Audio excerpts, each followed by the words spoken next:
le fameux, le beaucoup trop fameux croisement des bras qui représenterait la fermeture. D'abord, selon vous, est-ce que c'est de la fermeture ou pas?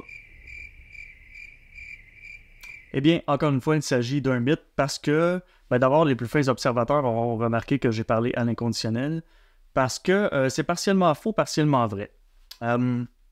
Oui, certaines fois, un croisement de bras peut traduire une fermeture. Nous allons voir pourquoi et rester à l'écoute parce que je vous donne des trucs vraiment concrets. Il faut d'abord décortiquer ça un petit peu.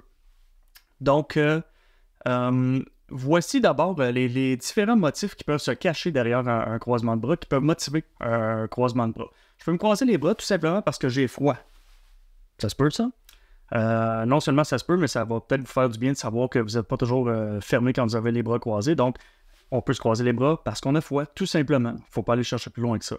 On peut se croiser les bras, second motif, parce que par pure protection. Qu'est-ce que j'entends par protection? Ça peut être une protection physique par rapport à quelque chose, mais beaucoup plus souvent, protection relationnelle ou émotionnelle. Pour ce faire, je vais vous imaginer un truc. Pensez à, parce que c'est quelque chose que j'ai vu vraiment souvent, une femme qui travaille dans une usine, dans les bureaux, qui se met coquette. Donc, elle se met belle parce que c'est normal, elle veut se sentir...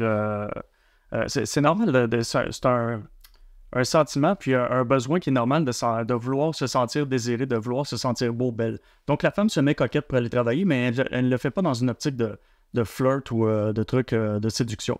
Puis donc, à un moment, elle doit aller porter un message, aller délivrer un message à quelqu'un sur le plancher des vaches, donc où il y a des ouvriers. Ce que je veux dire là, c'est pas pour lancer des roches à personne, c'est une généralité. Je ne fais que nommer un phénomène social qui existe. Donc, il y a une tendance là-dessus. C'est pas tous les hommes qui agissent comme ça, mais il y a quand même une tendance. Quand on travaille dans un milieu ouvrier ou pas, d'ailleurs, de toute façon, les gars, quand ça se rassemble, les hommes, quand ça se rassemble, ont tendance à être moins subtils lorsqu'ils observent une femme. Donc, normalement, je dis bien normalement, c'est une généralité, plus il y a d'hommes ensemble, moins les gars vont se gêner pour regarder, voire fixer une femme. Puis là, souvent, ce qu'on voit, c'est la femme coquette qui doit livrer un message derrière sur le plancher des vaches dans l'usine. Souvent, les gars, au lieu de juste continuer à travailler et jeter un petit regard furtif, ils vont arrêter littéralement de travailler puis ils vont regarder la femme passer comme ça. Et ça, c'est un monde de différence entre vouloir se sentir désiré, beau, belle et se sentir intimidé. Puis donc, ce qu'on voit à ce moment-là, c'est que souvent, ces dites femmes-là qui doivent aller à l'arrière, qui savent qu'ils vont se faire regarder, souvent se promènent les bras croisés. Elles marchent littéralement les bras croisés comme ça. On va s'entendre pour dire que pour la locomotion, c'est pas super génial de se promener les bras croisés. Ça appelle tout simplement les blessures. Mais dans tous les cas, ça marche vraiment pas bien. Et ce qu'on voit même assez souvent, c'est qu'avant même de croiser les bras, les femmes vont fermer les pans de leur veste et ensuite vont se croiser les bras.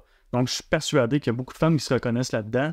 Puis ça signifie littéralement, non-verbalement, je suis pas là pour ça, puis j'ai pas envie que tu me regardes de façon lubrique.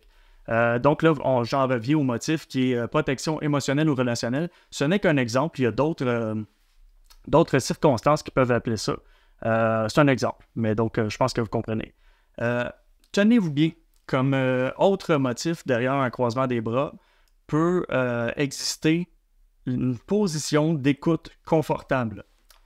Ça, c'est assez choquant parce que c'est l'inverse, c'est la totale opposé de ce qu'on entend. Donc, croisement de bras égale fermeture, alors que croisement de bras peut aussi vouloir dire position d'écoute confortable. Et je vais aller beaucoup plus loin que ça dans mes propos. Selon mes observations, c'est le motif le plus fréquent derrière tout type de croisement de bras. Donc, c'est l'état qui accompagne le croisement de bras le plus souvent. C'est une position d'écoute confortable. Je suis persuadé que ça vous est tous arrivé au moins une fois dans votre vie, voire des milliers de fois, d'écouter quelqu'un, d'être super à l'écoute, puis momentanément, dans votre esprit, vous dire « je devrais pas avoir les bras croisés parce que l'autre personne va penser que je suis fermé. » Donc là, vous vous décroisez les bras, qu'est-ce qui se passe avec vos mains? Ah non, pas dans les poches. Ah, pas derrière, non. Vous savez plus quoi faire. Donc, vous avez l'air bizarre, ça fait juste empirer la situation.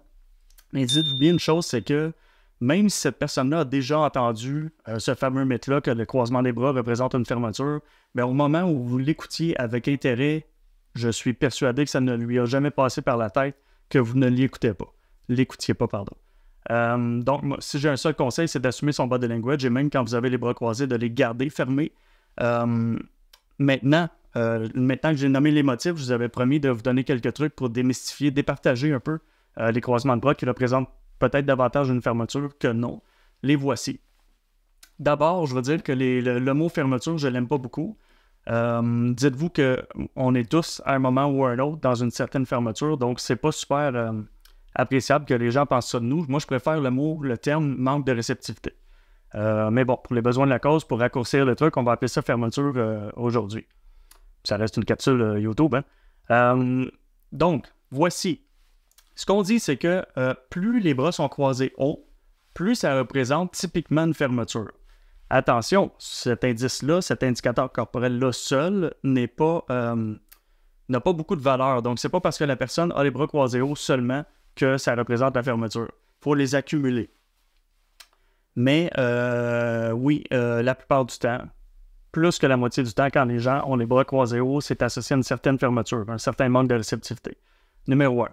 Numéro 2, autre truc, moi j'en enseigne 6 d'abord dans mes formations chez Synergo. Aujourd'hui, je vous en nomme 3. Numéro 2, avoir le ou les poings fermés. C'est pas important qu'il y en ait un ou deux, donc il peut y en avoir juste un.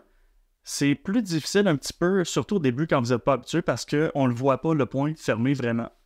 Mais avec l'habitude, vous allez voir que ça crée un certain relief sur le biceps comme ça. Vous allez aussi voir les tendons qui sortent davantage sur la main quand le point est fermé. Et ça crée, c'est rectiligne, hein, ça crée une ligne en fait avec la main quand le point est fermé ou pas. Donc ça, c'était le deuxième. Petit bémol sur celui-là, faites attention, parfois les gens ont les mains fermées, les poings fermés, pardon, uniquement parce qu'ils ont froid. C'est mon cas souvent, c'est le cas de beaucoup de gens. Quand on a froid, on a tendance à se fermer les poings ou se les mettre dans les poches, mais les poings fermés ne représentent pas seuls, c'est pas suffisamment puissant pour dire que quelqu'un manque de réceptivité. Mais là, si on l'accumule avec, on l'additionne avec les bras qui sont croisés haut, ça peut donner un certain sens, une théorie. Troisième indice, c'est ce que j'appelle faire un stop sur le biceps. Donc, faire un stop sur le biceps, là, c'est littéralement, là, si je le déplie, ça fait un stop.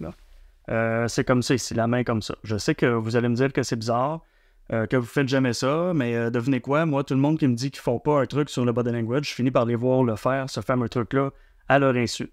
Ça, c'est pas différent du reste. Donc, même moi, je le fais parfois sans m'en rendre compte.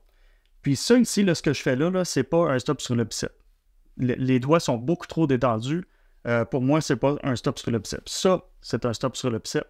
Donc, les doigts doivent littéralement pointer vers le haut, le plafond, le ciel. Et dans le fond, ça crée une tension.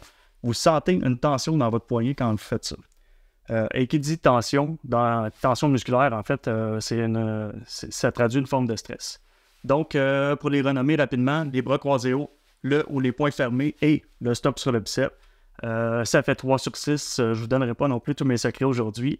Mais au moins, le but était de démystifier ce fameux mythe-là, que non, c'est pas chaque fois qu'on a les bras croisés qu'on est en fermeture, puis même, c'est plus souvent autre chose que ça. Si vous avez déjà entendu des gens qui vous l'ont dit ou qui propagent ce mythe-là, c'est pas de leur faute, hein, le but, c'est pas de taper sur les doigts de personne.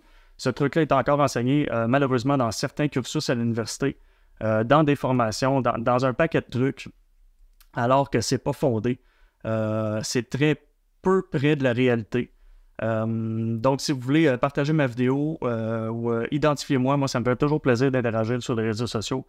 C'est important parce que je l'ai nommé tantôt, des fois, on écoute confortablement, puis on va changer notre position de corps et notre état d'esprit pour faire peut-être plaisir à l'autre parce que l'autre a peut-être entendu une niaiserie dans des cours un jour ou en lisant le séjour. Donc, c'est important. J'espère que vous avez apprécié. Il y en a d'autres comme ça, des mythes.